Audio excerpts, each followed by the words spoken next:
Welcome you all to this Cryo-EM course, and today we are going to discuss about that Cryo-EM sample preparation, then data collection, and then good practices and bad practices. So definitely I cannot finish all this topic in one class, so we will just split it in that way, that first we will discuss about the Cryo-EM sample preparation. So far we already discussed about how we can make the room temperature negative staining sample preparation.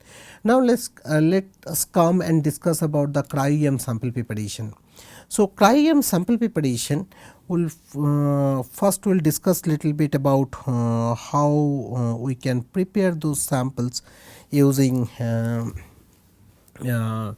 Cryo-EM. So here, so first thing is that, so no matter whatever we do, we need grids, and those are the special grid that is called the quantifoil grid or C flat grid. I already discussed about that.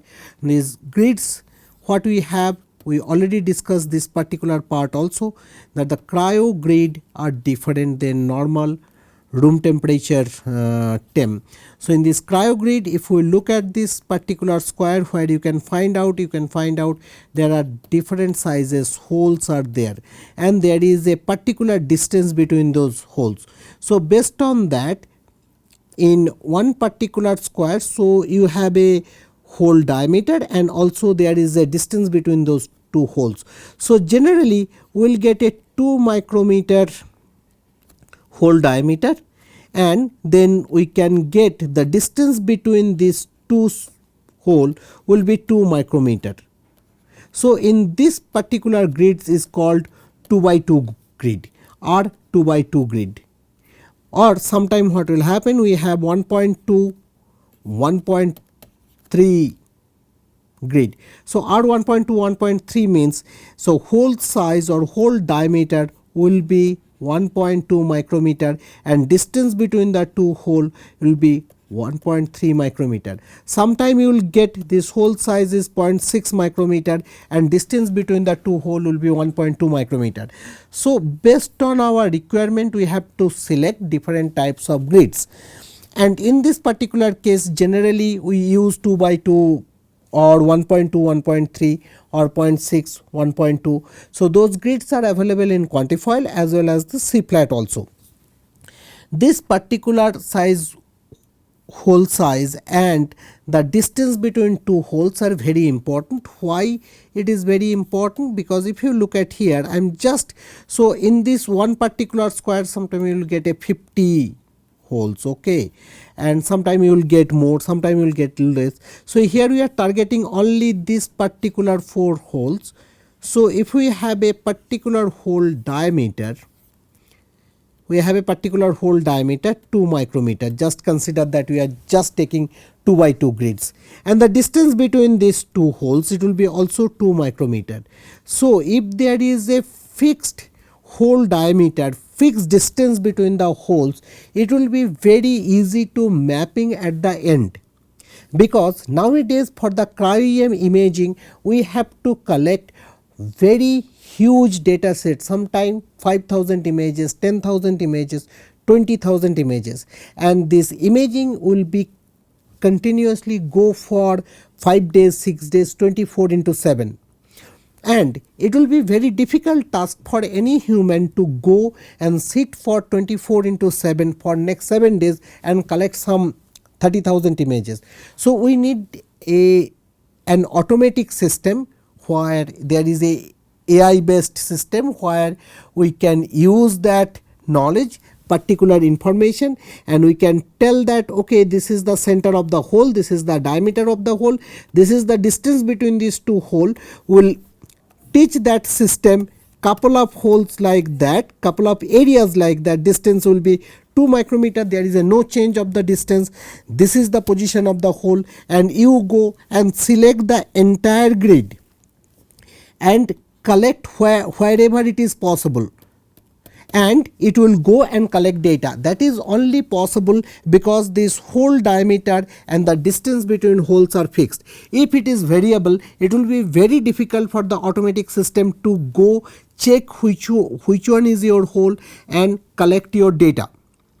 So that is the reason it will be always good to use this kind of setup where we can mention in the system that okay, this is my hole diameter. I can give a hole reference also, hole should look like this, hole intensity also, and then we have a background information and we know the distance between two hole, and then we'll set up a automatic imaging and it can collect 20,000 30,000 images automatically.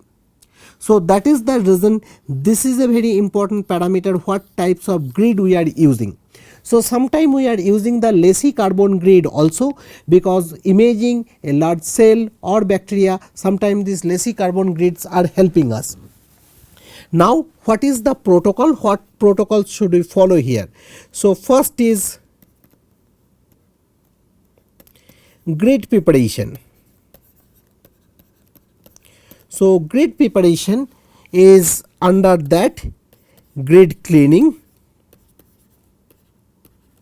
So grid cleaning means glow discharge. So we will do the glow discharge, then if required for ribosome and other sample we have to do carbon evaporation. So this carbon evaporation is not required for all the cases. In some specific sample where sample will not stay inside that hole, it will go towards the carbon, that time we need a carbon coating on top of this hole also, and that carbon coating will be amorphous carbon. And if you add the sample, any kind of biological sample, especially for a ribosome kind of sample, it will go and attach with this carbon. Without carbon, most of the time ribosome will go away from the hole, and then we cannot see any sample inside that hole, because we are targeting those holes for the imaging. What is happening previously also I discussed about that one. When we have this hole, this is from the top we are looking. If we are looking from the side, what we will see, this is the whole boundary of that hole. Right now, if we have a solution, if you are giving that solution, what will happen, water molecule, buffer, protein sample will stay inside that. Then we are blotting that excess solution here. Due to surface tension, a small amount will sample stay inside this one.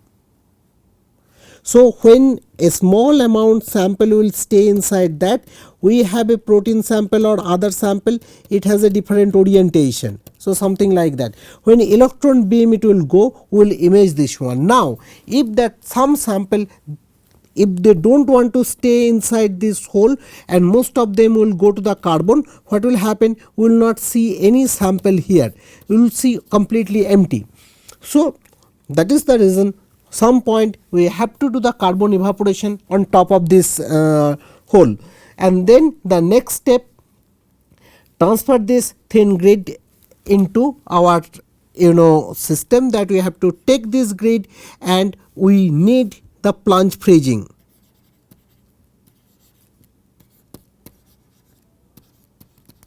This is our plunge freezing system that we can use it. So today we are going to discuss about this. So grid preparation, this grid cleaning is already done, carbon evaporation we already discussed.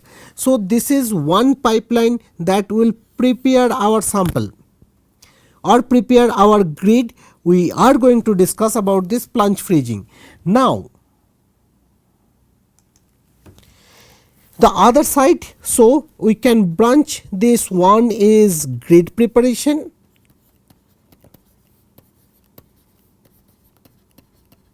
so one is grid preparation and another one is holder preparation.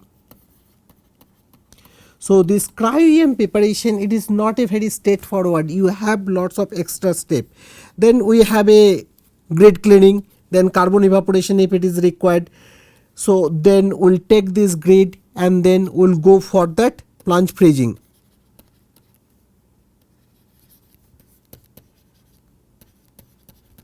So this is the plunge freezing.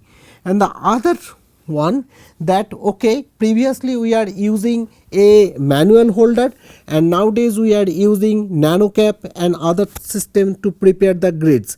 So overall there is a either holder or your grid, whatever that plants frozen grids are there, you have to prepare those grids for the sample insertion. Though these grids we have to make it ready, because previously I told these grids, if you just consider those grids, it is a 3.05 millimeter diameter and the thickness or width is very tiny. So you cannot take this grid directly inside the microscope and image it. So some kind of preparation is there. So you have to take this grid, either put it inside the holder. Whenever you will use this manual holder, there is some procedure for the holder, that is called the holder preparation. That holder preparation means you warm up that holder, warm up this holder. So you have to heat it, that is called the zeolite cycle. After this zeolite cycle, almost 24 hours or at least 12 hours zeolite cycle you have to run. That means you have to warm up and remove the moisture from the holder and then take this grid and put it inside that holder at liquid nitrogen condition. So entire thing after plunge freezing, entire setup, it will go under the liquid nitrogen from this particular step. So from this to this step it will be under liquid nitrogen. Whenever we are using under liquid nitrogen, so what will happen, the temperature, melting temperature will be minus 196 degree. That temperature we are trying to maintain all the time. So now when we have the holder and then we are putting that grid, that is a completely a different setup. That manual holder insertion, in one go you can image one grid or two grids or maximum three grids. Now here this particular grid way, so there are couple of items are there, that is called the C-clip ring, base ring. So those base ring or C ring, then your grid, then your C-clip ring, it will all together it will call cartridge. That cartridge will go inside a cassette and then that cassette will go inside the microscope. So there is a two different way, one is using that holder and the other way, take the grid, put it in the cassette and then insert the cassette inside the microscope. And that is the autoloader system, where one by one grid it is going to inside the microscope automatically and image the sample. So most modern setup for the cryo-electron microscopy, we are following this particular step, not this step. Sometime for screening any sample or collecting a small amount data, we are using this kind of setup. Now let's take a look that what is happening when we are using this kind of setup. First let's see a couple of important points. So most of the time we are using water for the biological science sample. So water, we have water, then we make buffer using that water, and that solution we are using to prepare our cryo grids. So this phase diagram of water is an important part, because water has a different state at different temperature, like other also like any gas or any liquid. But here for this cryo-electron microscopy, what we need a very important part, that our, because we are talking about, we are dealing everything at liquid nitrogen temperature. Liquid nitrogen temperature, if you add water, what will happen, it will form a frozen water. And if this is a frozen very solid water, that is not going to help, because that is going to damage the biological science sample. It will be not in physiological condition. What is required, we need a amorphous ice. How can I get an amorphous ice? Amorphous ice is something like that, if you extract the heat very fast, if you do not allow water, or if there is some kind of pressure is there, if you do not allow the water to slowly form that ice and get that,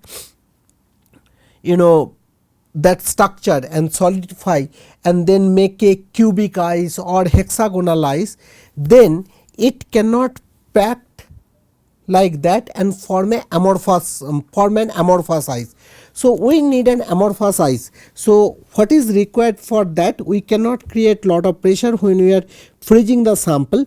what we can do, we can remove the heat energy from that water as quick as possible, and that will basically not allow water to form the cubic ice or hexagonal ice, and it will form an amorphous ice. So here if you look at, this is the boiling curve of that water molecules, and here this is the boiling point at 1 bar pressure, that boiling point at 1 atmospheric pressure, and then if you just increase the pressure, you can get a different temperature as well as the boiling part, it is going to change.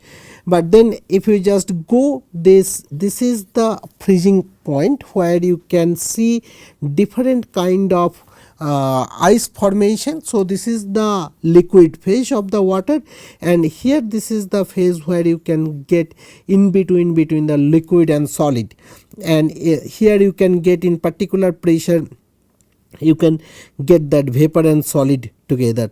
So here this particular point, this particular temperature, we can get some kind of amorphous ice.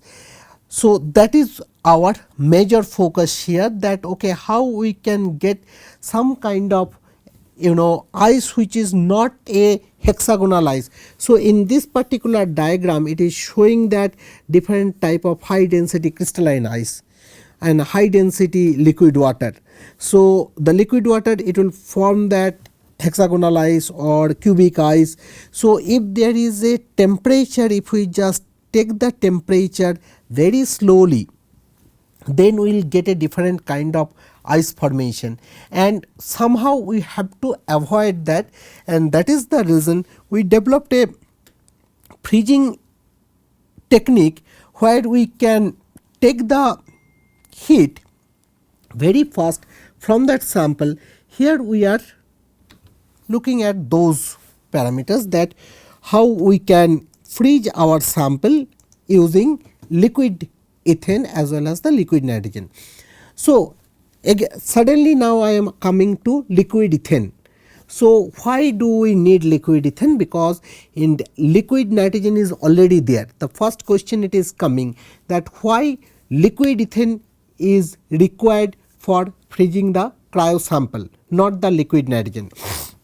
So here is the reason, that liquid nitrogen whose approximate temperature is minus 195 or 196 degrees centigrade, that is cold enough to freeze any sample quickly. However, heat capacity of liquid nitrogen is very low. Therefore, as soon as a grid at room temperature is quickly plunged into liquid ethane quickly plunged into liquid nitrogen is unable to extract the heat from the grid quickly. So because of that specific heat, it cannot able to take out the heat from the grid, because grid and the biological science sample, everything is the room temperature. So quickly plunged into liquid nitrogen, it is unable to take out the heat from the grid and from the buffer solution. So the entire process is very slow, and also some of the liquid nitrogen will warm and boil off and slow down the freezing process. As a result, it will form a cubic ice.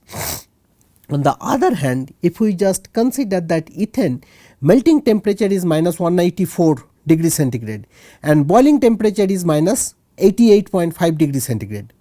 Now ethane has a much higher heat capacity than liquid nitrogen. When something has a much higher heat capacity, then it will try to absorb heat from the other place quickly. So if it has a very high heat capacity, whenever grid with a biological science samples all the liquid, when it will plunged into that ethane can absorb the heat very fast. So then water molecule will not get enough time to go a slow process and form a cubic ice or hexagonal ice, because heat absorb will happen very fast, and that will help us to form a amorphous ice. So, is also liquid at the temperature which is just slightly above the liquid nitrogen. Therefore, the liquid ethane is cold enough to freeze water quickly and correctly while not boiling off in the process. So, this is basically helping us to make a amorphous ice to freeze the sample.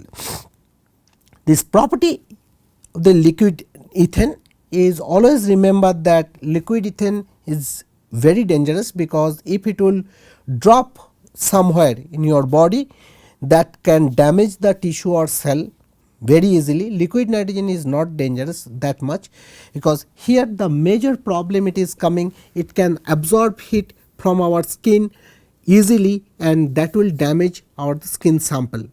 That is the reason whenever we will deal with a liquid ethane, we should wear the proper gloves and goggles to handle that liquid ethane condition. So, during our practical session, we will discuss about all of these things. Now, what is the principle of that vitrification? So, vitrification is transformation of water or buffer from a liquid state to an amorphous state without including the nucleation of ice crystal. The nucleation of ice crystal is time dependent, cooling rate as well as temperature and pressure dependent. The cooling rate depends on the thermal properties of the water, the sample thickness and the heat extraction at the surface of the specimen. That I already discussed, that how when we are preparing that sample, how it is going to affect, why do we need liquid ethane or liquid nitrogen, but this is the basic principle of the vitrification. So, what is the vitrification? When we have to pay attention before we freeze our sample. Vitrification or plunge freezing should be extremely rapid. So, it is unable to form any ice crystal. So, any delay, it will damage your sample, it will form the crystalline ice all over the grid, and it is completely useless. Extra precaution is required when that buffer composition like glycerol, high salt, detergent, that I already discussed couple of times, that most of the time we do not want glycerol or high detergent concentration, high salt concentration whenever we will do our cryo freezing, because if there is a high glycerol concentration, high salt, high detergent, it is going to change the surface property of the grid, and that is going to affect the blotting also severely. So, because this glycerol, high salt, detergent change the freezing parameters and the property of the water. Ethane temperature should be -180 to -183 degree centigrade. If we can get a liquid ethane at -83 degree centigrade. So, if we can see liquid ethane and if we start freezing our sample, it cannot extract that heat because it is not cold enough to extract that heat and freeze the sample properly and form that amorphous ice. So, even if temperature will go -90 or -100, -120, still you will get a lot of crystalline ice, because ethane temperature is not good enough where you can see very good quality of amorphous ice. That is one of the reason when you will have the liquid ethane in presence of liquid nitrogen, you wait for some time, your liquid ethane temperature it will go down. When you can see some frozen ethane molecules outside that liquid ethane container, that time you start freezing the sample, because temperature is almost near the -180. So, if temperature is above -175 or 170, there is a high chance to observe the crystalline ice. Grid should be transferred from liquid ethane to liquid nitrogen as quick as possible. Otherwise, high possibility to get different types of ice contamination, leopard skin ice pattern or crystalline ice.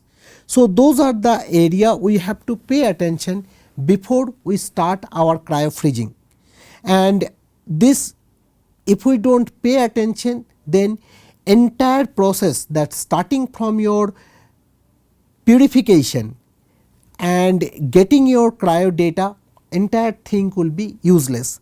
That is the reason we should pay attention before we start freezing our sample. So, in the next class we will look at how we can prepare our cryo grades in presence of liquid nitrogen and liquid ethane, and then how we should transfer those grids and how we can image those grids. Thank you all for your attention.